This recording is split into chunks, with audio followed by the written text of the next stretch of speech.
What's up everyone, and welcome to this commentary where today I want to talk about Xbox versus PS4 versus the PC. Yes, so the brand new consoles, the next gen consoles, the Xbox One and the PS4 have both been announced.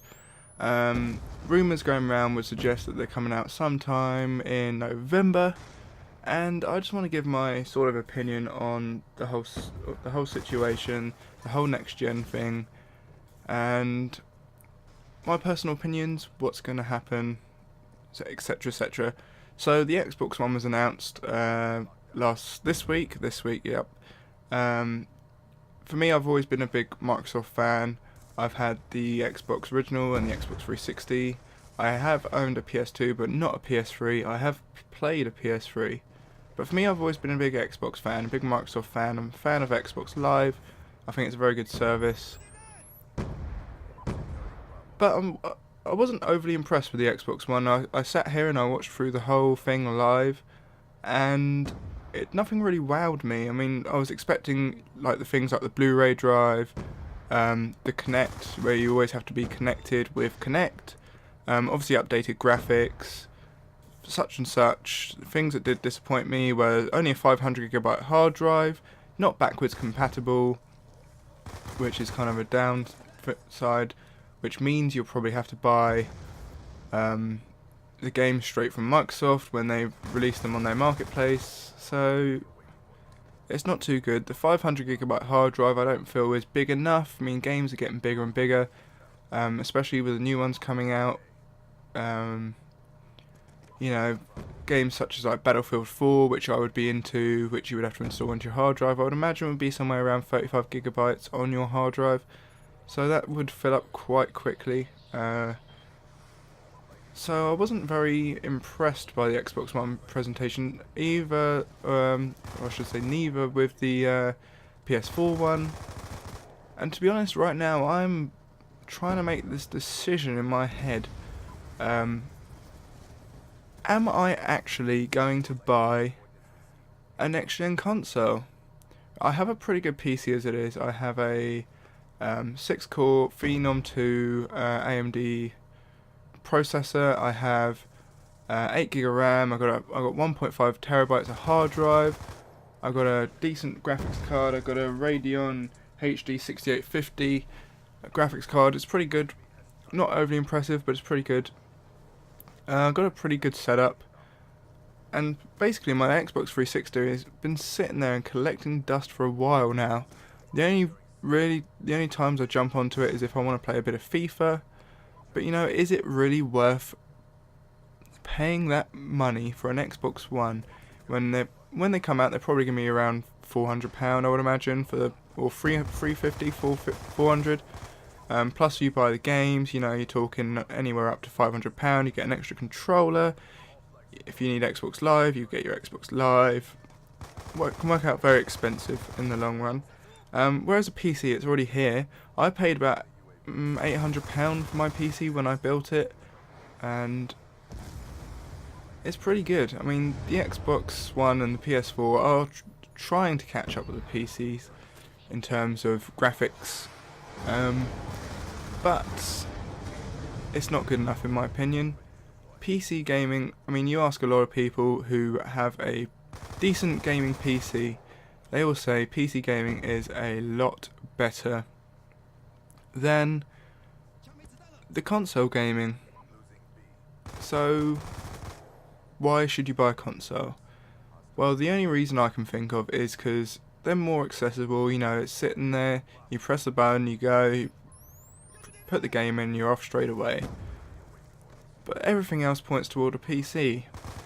I mean, your consoles, they're released every 5 to 10 years, and when you buy that console, you're stuck with that specification for 5 to 10 years. Your graphics aren't going to get better.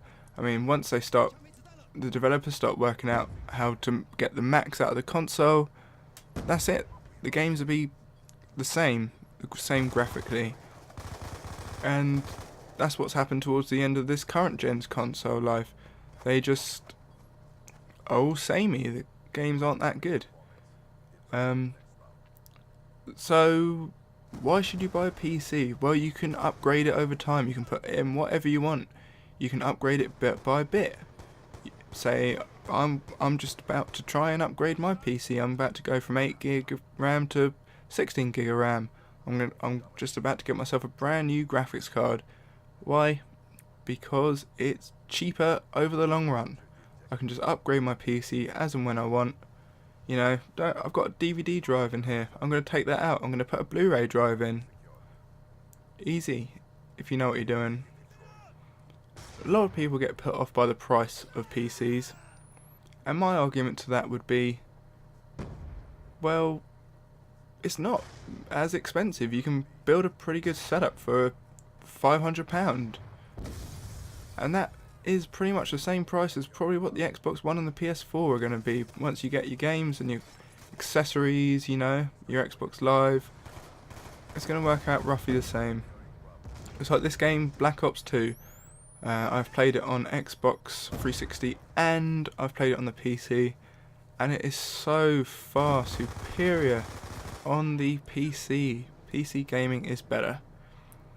Now you might think I've got kind of a checkered view of this, maybe a biased view, but my roots are from console gaming. I have always played console. I have always stood by console until I experienced PC gaming. Trust me, once you've experienced PC gaming, you will never go back. So yes, we had the Xbox presentation earlier in the week. I was impressed by the graphics. They showed off a couple of games, not the gameplay, even though they said they were showing gameplay, but they were just videos. They showed off EA showed off Madden and FIFA, like the new engine, and I can't remember what that game was. There was another game with the ship going through the bridge.